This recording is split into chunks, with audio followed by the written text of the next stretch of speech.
আজকে গিয়েছিলাম উত্তরা খালপাড়, যেটা রূপায়ণ সিটির পরে। তো এখানে ঘোড়া গাড়িটা ভালো লেগেছে, সেজন্য একটু ভিডিও করে রেখেছি। যেতে দেখছি একটা ফ্যান্টাসি একটা পার্ক, আইসল্যান্ড। ওখানে মূলত বাচ্চাদের বিভিন্ন কার্টুনের থিম দিয়ে ওরা বাচ্চাদের আকর্ষণটা বাড়িয়ে রেখেছে। আসলে আমি যে জন্য গিয়েছিলাম, যে ওটা দেখার জন্য আসলে কি ওখানে এই জিনিসটা আছে কি না।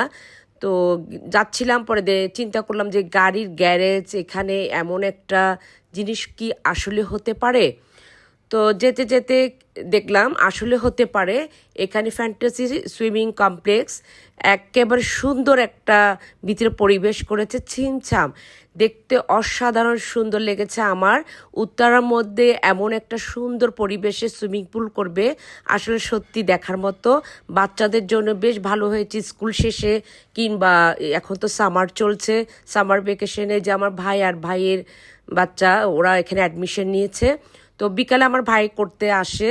বাচ্চাদের জন্য তো ভীষণ ভীষণ ভালো হয়েছে। সকাল টাইমে নাকি এখানে 9টা থেকে 10:30 পর্যন্ত শুধু মেয়েদের একটা সেশন থাকে, তারপর 12টার পর থেকে সবাই করতে পারে।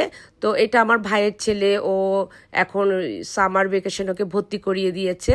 ও 14 দিনের একটা কোচ নিয়েছে। 14 দিনের পরে যখন ও নিজে শিখে ফেলবে তখন নিজের থেকে করতে পারবে।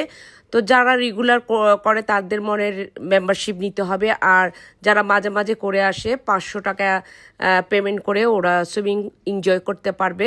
তারপরও অনেক ভালো, ক্লাবে যাদের মেম্বারশিপ থাকবে না তাদের তো আর ক্লাবে গিয়ে করতে দিবে না। এটা একেবারে ভালো একটা উদ্যোগ নিয়েছে আমি মনে করি। সবার জন্য বিনোদন হয়েছে, যে বিকালে এসে বাচ্চারা সুইমিং করবে, মারা বসে বসে আড্ডা করবে, ফ্রেন্ডরা বসে বসে আড্ডা করবে। খুব ভালো একটা সুন্দর একটা পরিবেশের মধ্যে বাচ্চারা একটু এনজয় করতে পারলো। সুন্দর একটা উদ্যোগ নিয়েছে উত্তরাবাসীর জন্য।